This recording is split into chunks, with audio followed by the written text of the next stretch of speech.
Alam mo yun, yung nasasanay ka sa isang bagay, tapos yun na yung nagiging standard. Like, kung akala mo monthly ay kumikita ka lang ng 10k, so yung biglang 20k, 30k, nagiging jackpot yun. Nagiging ano yun, nagiging parang special na pangyayari. Parang yung sa mga ano natin, sa mga pangarap natin. Cliche na to eh. Cliche na tong ikwento ko sa inyo. Pero relevant pa rin.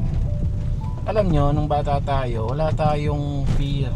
Walang ano eh, walang limitations. Walang nagbablock. Alam niyo yan, anong tawag doon sa ano? Basta yun yan, yung walang nagbablock. Nakalimutan ko yung tamang term eh. Pero obstacle yan. Yun yung tamang term. Walang obstacle nung mga bata tayo. Nagiging matapang tayo sa ating mga pangarap, gusto natin. Paglagi ko, magiging ano ako, magiging Peter Pan ako. Yung mga ganon, walang limitations.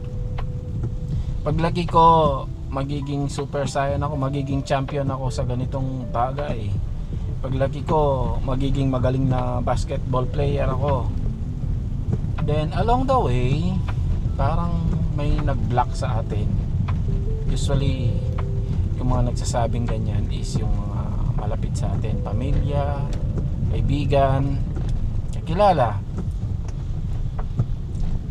Nawawalan ka ng gana. Like dati ako, nakwento ko na siguro to sa ilang mga podcast. Gustong gusto kong ano eh, gustong gusto kong sumayaw eh. Pero may isang nag-block sa akin, yung dream stealer na tinatawag. Ang sabi niya, huwag ka na sumayaw, di bagay sa'yo. Ayun, mula noon pakiramdam ko wala akong karapatang sumayaw. Pag sumasayaw ako, feeling ko may mga nanonood na iniisip nila na nakakahiya yung ginagawa ko. Dapat kong ikahiya yung pagsasayaw. So mula noon, elementary, di na ako sumayaw. Then pagkakanta, matagal-tagal din akong nawalan ng confidence sa pagkakanta kasi yung isang teacher, ang sabi niya pag kumakanta ako para daw akong nananakot ng aswang, nananakot ng multo. Natatakot ba yung mga yun? Ganon yung pagkakasabi niya. So pakiramdam ko, hindi ako magaling, hindi ako nababagay sa pagkanta. Nakakahiya pag ako ang kumanta. Hindi na ako kumanta. Nahihiya ako pag kumakanta. Yun yung mga nag-i-stop sa akin. Madaming mga ganyan na dream stealers, minsan kaibigan pa natin, yung ginagawa kang katatawanan, like nagbabasketball ka, yung mga galawan mo, tinatawag na alo John, parang gano'n yung alo John kasi kapampangan yan. Yung nagme-make fun sa mga ano mo, galaw mo. Ganon. Nangyari sa akin yun dati. May mga nambubuli. Nagba-basketball kami. Yung Jordan, yung ginaganon ako. You know, Jordan, yung tinatawag na ganon. Pag naka-rebound ka, tatawagin kang Rodman. Yung ganon. Tapos ako nung pagdodrawing ko, nabully din ako ng teacher ko na tinawag akong Dragon Ball. Hindi nga Dragon Ball Z eh. Dragon Ball C sabi niya eh. Teacher na yun ah. So nahiya ako sa pagdodrawing. Parang lahat ng drawing ko, pag nag-drawing ako, pagtatawanan ako. Maliban na lang talaga kung malakas yung apog mo, malakas yung loob mo, malakas yung guts bilang isang tao. Hindi ka tatamaan ng mga dream stealers. Madaming ganyan eh, na kahit anong panghihiya yung ginagawa ng iba sa kanya, tawa lang. Natawa nga ako nung pinagtripan yung anak ko, yung bunso. Tinawag daw siyang rabbit. Dahil that time kasi yung na ano siya eh, nung bata pa lang nung nag-aaral, tapos natanggal yung mga ngipin niya sa gilid, dalawa lang yung natira, parang rabbit talaga. Tinawag siyang rabbit ng mga classmates niya. Alam niyo anong response niya at sagot? Uy rabbit, gusto ko yan, sabi. Ikaw na nang bubuli kung ginano tapos nagustuhan pa yung pambubuli mo. Natuwa pa. May stop ka na eh. Ayun. So hindi mo basta-basta mabuli eh. Sumasagot talaga eh. Na legit, na natural. Hindi yung sumasagot siya dahil lumalaban. Natural, gusto niya yung rabbit eh. Siya na maging rabbit. Ayan, tayo, nawala na tayo ng gana sa mga pangarap natin. Imagine mo, like, nung nagpapagawa kami ng bahay, ilang mga construction worker, tinatanong ko, ano ba talaga yung pangarap mo? May nagsasabi, no? Gusto daw maging pilot, gusto daw maging doktor.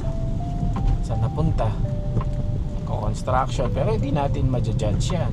What if one day, no? Pero siguro malabo na maging ganon, malabo na maging doktor, pero pwede pa rin yumaman. Pwede pa rin mas maging mayaman kaysa sa mga doktor or pilot or engineer. Daming ganon. Tatay ko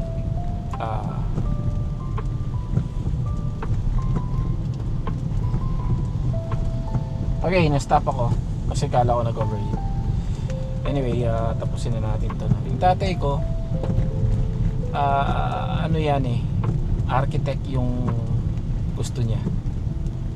Kaya nagiging foreman siya. Ayun, no? Nawala along the way kasi tumatanda tayo, nare-realize natin na nagiging imposible, parang ganon.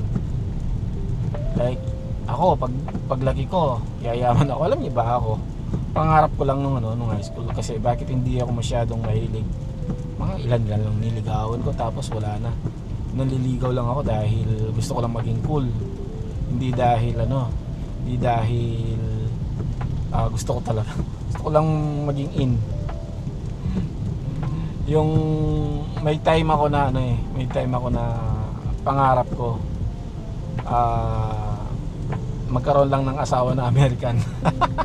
Natawa ako doon. Ewan ko, pangarap ko lang dati yan eh. Ano, bata ka pa doon eh. So along the way nakikita ko na malabo. So hindi na.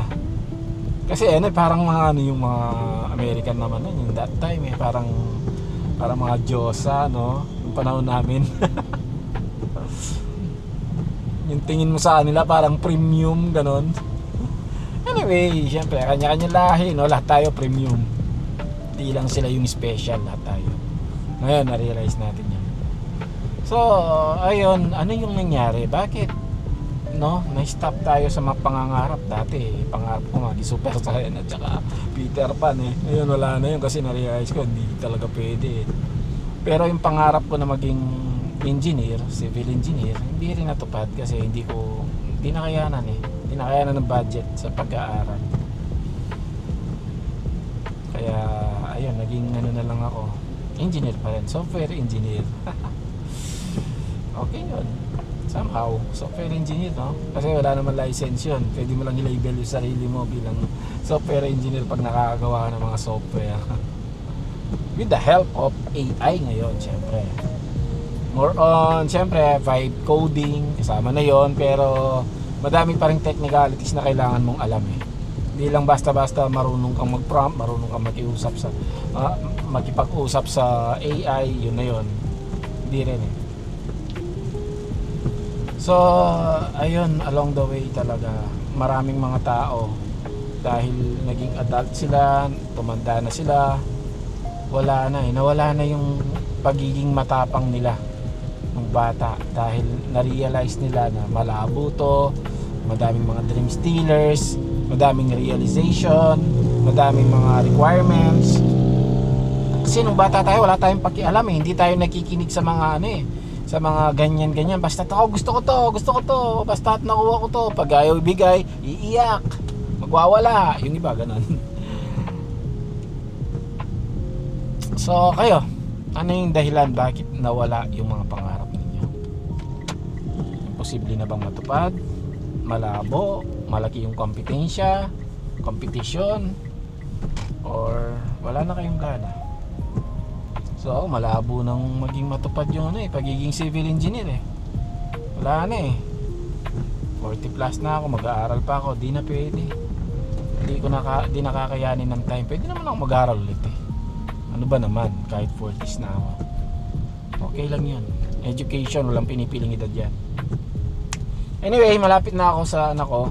Nandito na lang mga tol. Tanong ko lang sa inyo, ano bang nangyari sa pangarap ninyo? Thank you and God bless.